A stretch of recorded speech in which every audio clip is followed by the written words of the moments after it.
With the creation of the U.S.-Mexico border in 1848 and throughout the 20th century, Mexican Americans are seen as foreigners and intruders.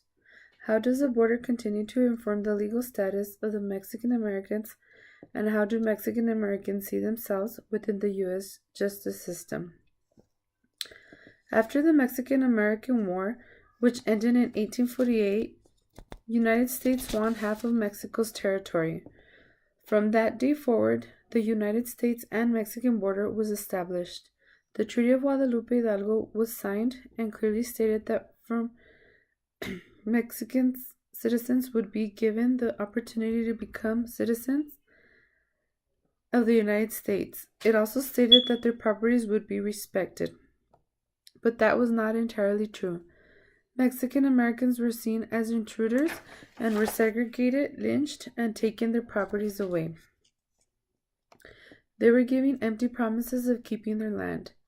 We can see this in the case of Bottier versus Dominguez. The lawsuit begins when Dominga Dominguez sued Brigido Bottier to have him ejected and recover possession of her land that Dominguez stated was her land granted from the Mexican government to her ancestors.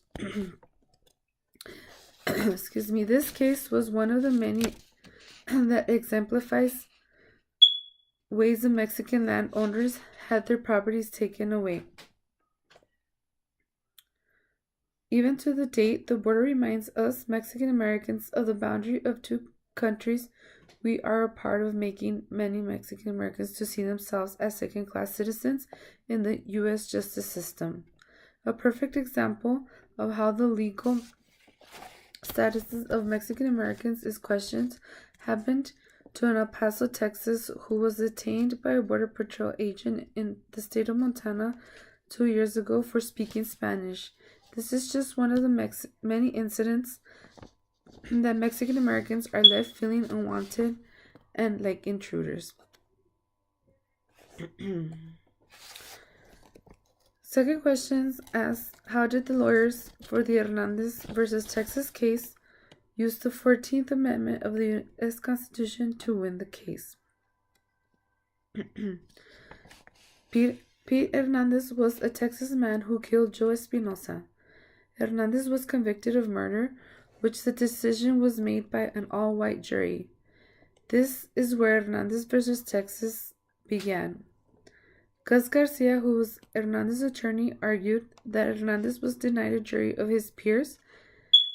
Mexican Americans were systematically excluded from serving in a jury. Gus Garcia argued that Hernandez was violated of the 14th Amendment, which forbids the states to restrict the basic rights of citizens or other persons. Gus argued to the judge that Mexicans are white but are a class apart, after the judge stated, "You consider yourselves white, isn't the jury white?" Gus's argument caused the Supreme Court to grant Hernandez a second trial with the jury that did not discriminate against Mexican Americans. Question 3 asks about Chicano movements. The 1960s Chicano movements were on the rise. During the 1960s,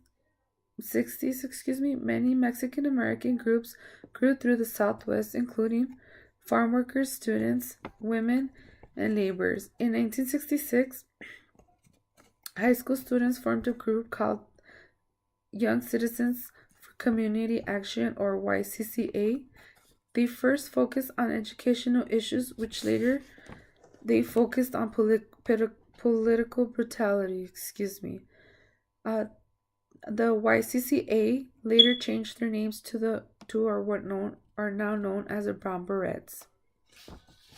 I had studied a previous course on Chicano studies, since I am majoring in Chicano studies, and I did know I had previously studied the East LA walkouts that or also known as the Chicano blowouts. These were protests by Chicano students against the inequality they received at the schools. It was a series of walkouts. The first walkout occurred on March 1968 by the students of Roosevelt High School, who were tired of being treated unequally and felt like they were not receiving the same type of education as the white people. White students, I'm sorry.